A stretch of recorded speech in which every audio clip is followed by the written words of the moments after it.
I learned early that people see what they expect to see. When you grow up in a single wide at the edge of town, you become a story before you're a person. The narrative writes itself in other people's minds. Lazy, dirty, doomed. They look at the rust stains on the siding and decide they know everything about what happens inside. Mrs. Patricia Whitmore taught AP English at Riverside High. She wore St. John knit suits and pearls that clicked softly when she moved between desks. Her classroom smelled like lavender sachets and old books, the kind of scent that announced refinement, taste, belonging. I was 17 when she called me trailer trash. Not to my face, of course. People like Patricia Whitmore never are that honest. She said it to another teacher in the faculty lounge, not knowing I was in the copy room next door, not knowing the walls were thin enough to carry her voice like a blade. The Morrison girl, she'd said, her tone dripping with practiced sympathy. Such a shame. Bright enough, I suppose, but you can't polish trailer trash. They always show their roots eventually. I stood there holding my college recommendation forms, the ones I'd been planning to ask her to sign. My hands didn't shake. That surprised me. I thought betrayal was supposed to feel hot, volcanic. Instead, it felt like standing in a walk-in freezer, cold, clarifying, oddly peaceful. I walked out without making a sound. 23 years later, I walked back in. The irony wasn't lost on me that I returned to Riverside on a Tuesday. Tuesdays were always Patricia Whitmore's favorite day, her lightest teaching load, her longest lunch, her weekly nail appointment at 2:30. Some patterns are too deeply grooved to change. The school looked smaller than I remembered. Isn't that always the way? The brick facade still wore that same stolid expression, but the oak trees had grown tall enough to shade the parking lot now. I pulled into a visitor's space and sat for a moment, engine cooling, hands resting on the steering wheel. My reflection in the rearview mirror showed a woman in a charcoal Armani blazer, hair pulled back in a neat chignon, diamond studs catching the afternoon light. The 17-year-old with thrift store shoes and a chip on her shoulder would barely recognize me, but I recognized her. I carried her with me everywhere. "You must be Ms. Morrison," the principal said when I entered his office. James Chen was young for the position, maybe 40, with kind eyes and the slightly harried look of someone who genuinely cared about an impossible job. "We're so pleased to have you joining the board. Your background in educational policy is exactly what we need." I shook his hand. "Thank you. I'm looking forward to making a difference." He didn't know I'd grown up 10 miles from here. Didn't know I'd walked these halls with holes in my shoes and hunger in my stomach. Didn't know that I'd promised myself, sitting in my mother's trailer after she died, that I would never be powerless again. The universe keeps its own accounts. Sometimes it just takes a while to balance the books. Principal Chen walked me through the building, introducing me to staff members, showing me recent improvements, new computers in the library, fresh paint in the science wing, updated textbooks for the history department. Everyone was gracious, professional, eager to make a good impression on the new board chair. And then we turned the corner to the English department. She was standing outside her classroom, talking to a student. 23 years had softened her edges, gray threaded through the blonde now, reading glasses on a chain around her neck, a slight thickening through the middle. But the pearls were still there, clicking softly. The posture was still perfect. The expression of practiced patience was still firmly in place. "Mrs. Whitmore," Principal Chen said warmly, "I'd like you to meet Rebecca Morrison," I said, extending my hand. "The new school board chair. It's a pleasure." Her hand was cool and dry in mine. Her smile never wavered, but I saw the flicker behind her eyes, that rapid calculation people make when they're trying to place a face, a name, a context. "Ms. Morrison," she said smoothly, "welcome to Riverside. I'm sure you'll find we maintain very high standards here." "I'm counting on it," I replied. "Standards are so important, don't you think? They tell us what we value, what we're willing to tolerate, what we absolutely won't accept." The moment stretched thin as wire. "Quite right," she said finally. "Well, I should get back to my class. Lovely to meet you." She turned and walked into her classroom, back straight, pearls clicking. She didn't remember me, not yet. That night, I sat in my home office, the one with floor-to-ceiling windows overlooking the city, the one filled with law degrees and commendations and framed photographs of me shaking hands with governors and senators, and I opened a file. I'd kept records. Of course I had. Every slight, every barrier, every teacher who'd looked at my address and decided my ceiling, Every guidance counselor who'd steered me toward vocational programs instead of universities. Every administrator who'd made me feel like an intruder in a space that was supposed to be for everyone. Patricia Whitmore's name appeared 17 times in my notes from senior year. She'd given me a B on a paper she'd given an A to another student, despite mine being demonstrably better researched and argued. She'd forgotten to submit my national merit recommendation on time. She'd seated me in the back corner, away from the other AP students, as if academic excellence might not be contagious, but poverty definitely was. Small cruelties, the kind that leave no bruises anyone else can see. I pulled out the school board meeting agenda for next month. There were 7 items listed, including a review of the English department's curriculum proposals and a discussion of teacher performance evaluations. I picked up my pen and began to write. The thing about power is that it accumulates slowly, like snow. You don't notice it until one day you look up and realize you're standing on a mountain. I'd left Riverside with a full scholarship to Stanford, despite Patricia Whitmore's best efforts.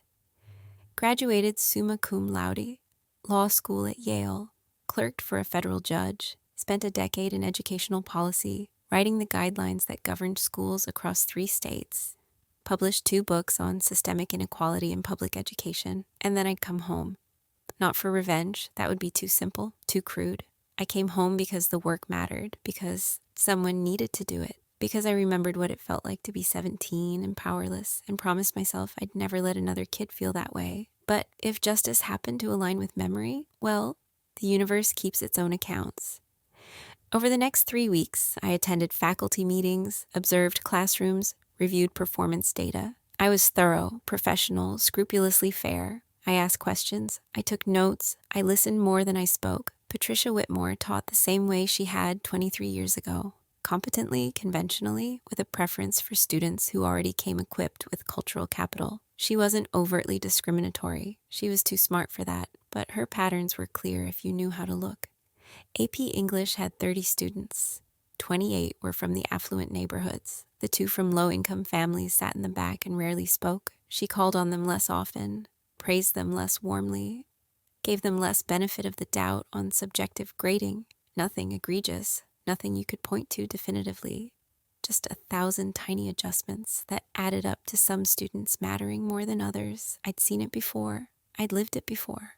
The difference was, this time I had the power to do something about it. The board meeting fell on a Thursday evening. The high school auditorium filled slowly with teachers, parents, community members, the usual mix of stakeholders who cared enough to show up, plus a few who'd heard rumors that something interesting might happen. Patricia Whitmore sat in the 3rd row, flanked by 2 other English teachers. She wore navy blue and pearls. Her expression was pleasantly neutral, the look of someone attending out of professional obligation, but not expecting to be particularly engaged. I took my seat at the board table, arranged my papers, and waited for the room to settle. "Good evening," I began, when the murmur had faded to silence. "Thank you all for being here. We have several important items on tonight's agenda, but I'd like to start with something that's been on my mind since I joined this board." I paused, letting the attention focus. I grew up in this district. Some of you may not know that.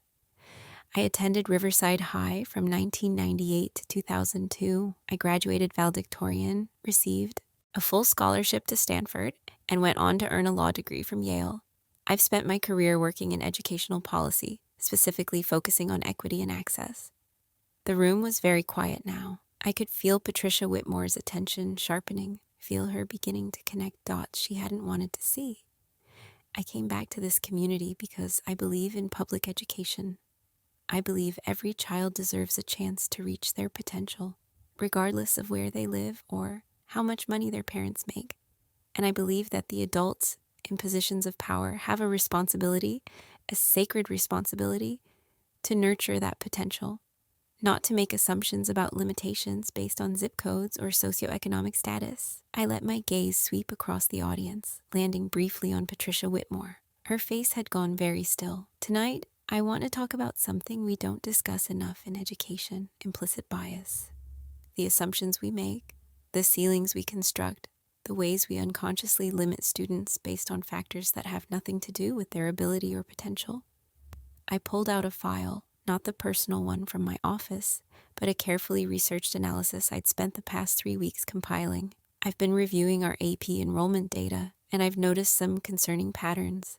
Students from low-income families are dramatically underrepresented in our advanced courses, despite showing comparable test scores and grades in prerequisite classes. When I dug deeper, I found that teacher recommendations play a significant role in AP placement, and those recommendations show a notable correlation with student socioeconomic status. I projected a chart onto the screen behind me. The numbers were damning in their clarity. This isn't about individual teachers being deliberately discriminatory. This is about unconscious bias, the stories we tell ourselves about who belongs in advanced courses and who doesn't. The assumptions we make based on addresses, clothing, parental involvement, the subtle ways we signal to some students that they're welcome and to others that they're visitors. Patricia Whitmore's face had lost all color. She knew. Of course she knew. She'd been teaching long enough to understand exactly what I was describing, long enough to recognize her own patterns in the data.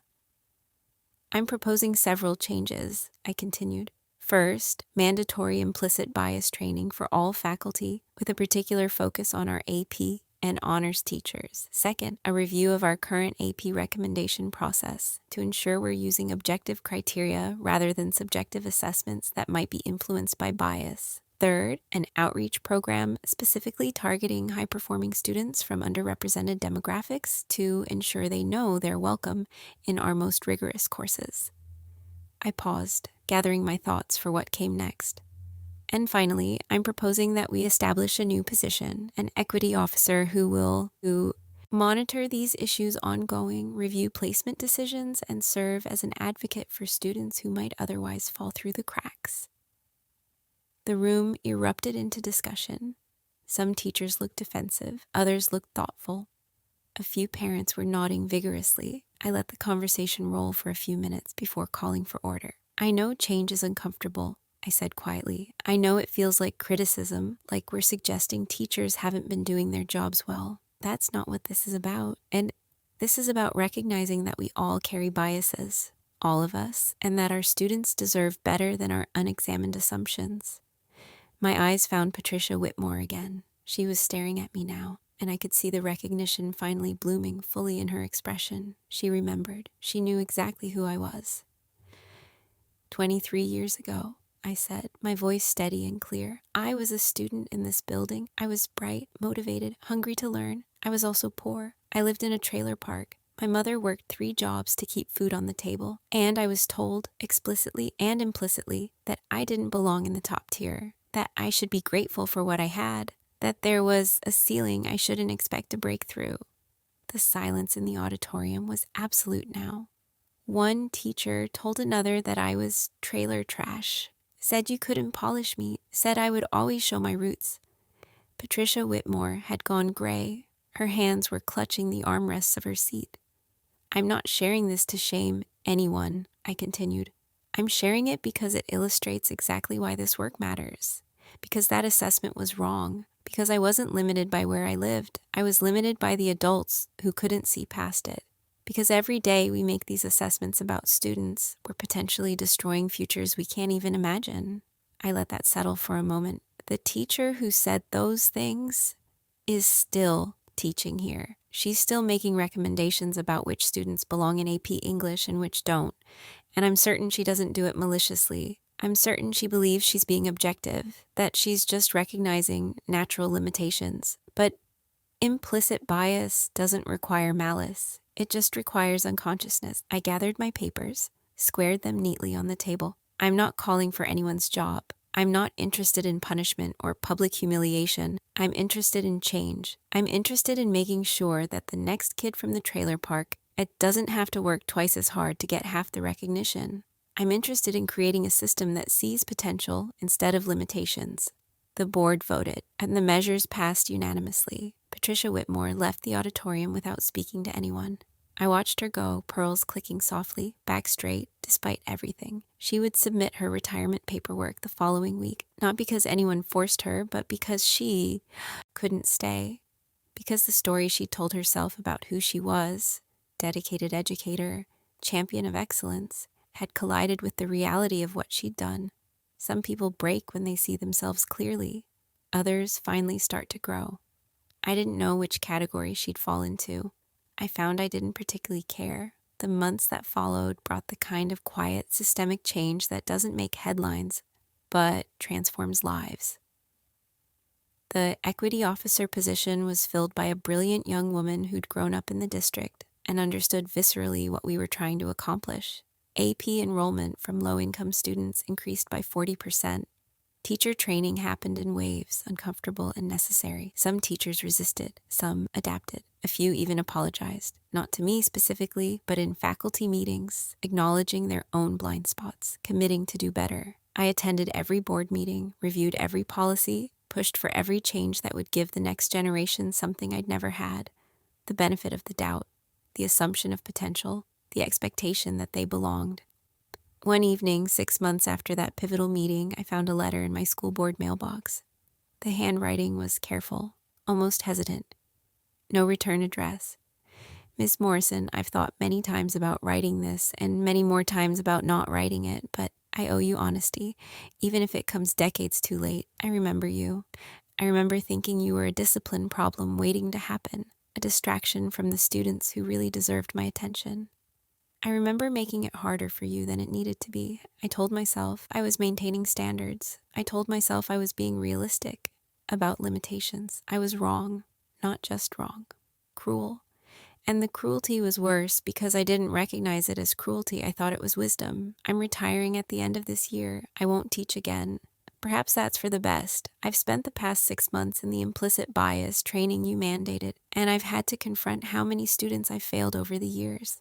How many futures I've dimmed because I couldn't see past my own assumptions. You deserved better. They all deserved better. This isn't an apology because I don't think apologies can bridge this particular gap. This is just acknowledgement. I see what I did. I see who you became despite it.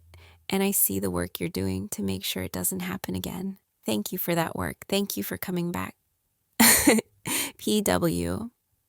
I read the letter 3 times, sitting in my car in the empty parking lot, watching the sun set behind the high school building. Some part of me, the 17-year-old who'd stood in the copy room holding college recommendation forms, wanted to feel vindicated, triumphant, satisfied.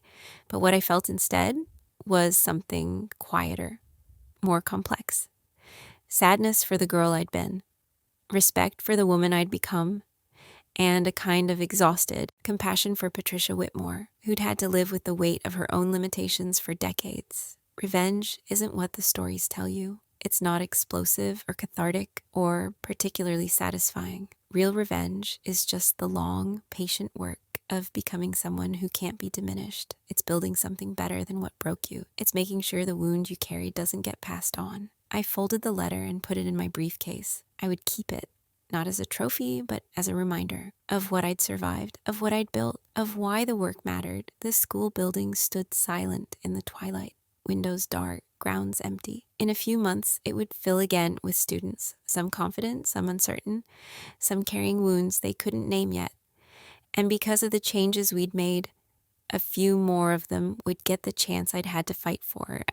A few more would be seen instead of dismissed.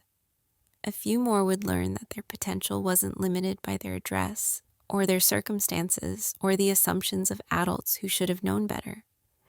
I started my car and drove home through streets I'd once walked with holes in my shoes, past the trailer park where I'd grown up, through the neighborhoods that had once felt like foreign countries I'd never be allowed to visit. The city looked different at night, softer, more forgiving. Or maybe I was just finally seeing it through eyes that didn't have to constantly defend, constantly prove, constantly fight for basic recognition. Patricia Whitmore had called me trailer trash 23 years ago, and she'd been right about one thing. I did show my roots, just not the way she'd expected. I showed them in the policies I wrote that protected kids like I'd been, in the board meetings where I spoke up for students who didn't have voices yet, in the quiet, patient work of dismantling systems that measured worth by wealth. My roots were deeper than she'd known, strong enough to break through concrete, strong enough to become the foundation for something new. The revenge, if you could call it that, wasn't in her retirement, or her discomfort, or her belated recognition of failure. The revenge was in the work, in the transformation. in the proof that her assessment had been so catastrophically wrong that it took 2 decades for her to even begin to understand the scope of her error. I didn't destroy her. I just stopped letting her narrative define me. And then I rewrote the rules so that narrative couldn't destroy anyone else. People say revenge changes you. They're wrong. It reveals you. It shows you who you were always going to become.